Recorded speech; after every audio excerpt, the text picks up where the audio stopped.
बहुत समय पहले राजस्थान की रेतों के बीच बसा एक समृद्ध राज्य था, रत्नगढ़। उस राज्य के राजा थे राजा विक्रम सिंह। वे पराक्रमी थे, बुद्धिमान थे, लेकिन एक कमी थी, उन्हें धन और सत्ता का घमंड था। रत्नगढ़ अपनी नमक की खानों के लिए पूरे देश में प्रसिद्ध था। कहा जाता था कि यहाँ का नमक सोने से भी ज्यादा कीमती था। दूर दूर से व्यापारी नमक खरीदने आते थे, लेकिन उसी नमक की खानों के पास एक पुराना किला था, काला दुर्ग। वहां रात को अजीब आवाजें आती थी। मजदूर कहते थे कि वहां भटकती आत्माएं हैं। राजा विक्रम सिंह इन बातों पर हंसते थे। काम करो और नमक निकालो। एक दिन एक बूढ़ा साधु महल में आया। उसकी आंखें गहरी और आवाज भारी थी। उसने कहा, राजन, नमक धरती का आशीर्वाद है, इसे लालच से मत निकालो, नहीं तो यह श्राप बन जाएगा। राजा हंस पड़े। हमारा राज्य नमक से चलता है, अगर नमक नहीं निकालेंगे तो प्रजा भूखी मर जाएगी। साधु ने अंतिम बार चेतावनी दी, धरती मां का संतुलन मत बिगाड़ो, और वो गायब हो गया। कुछ ही दिनों बाद नमक की सबसे गहरी खान में भयंकर हादसा हुआ। सुरंग अचानक ढह गई। दर्जनों मजदूर अंदर फंस गए।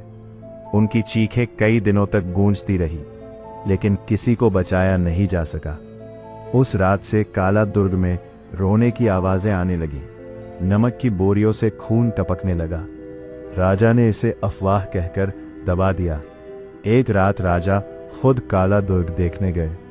अंधेरी रात, हवा में नमक की तीखी गंध और सन्नाटा।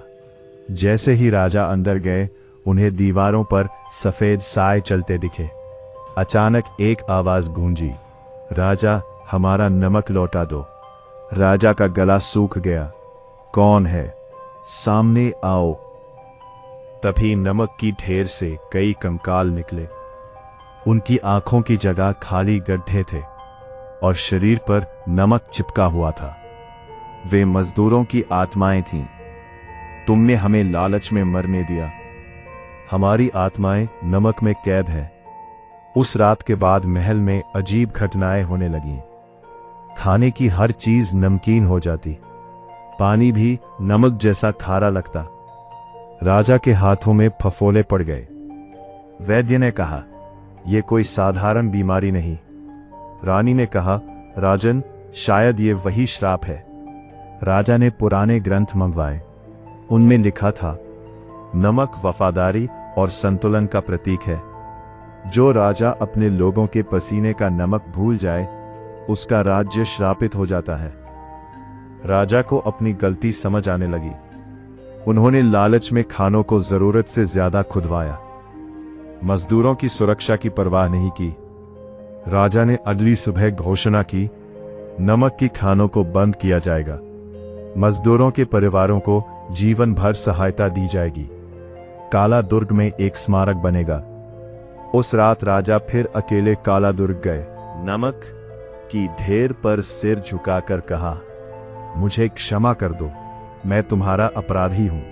अचानक तेज आंधी चली। नमक हवा में उड़ने लगा और फिर सब शांत हो गया। एक हल्की सी आवाज आई, अब हमें मुक्ति मिली। उस दिन के बाद राज्य में फिर कभी कोई अजीब घटना नहीं हुई। नमक की खान सीमित और सुरक्षित तरीके से चलाई गई।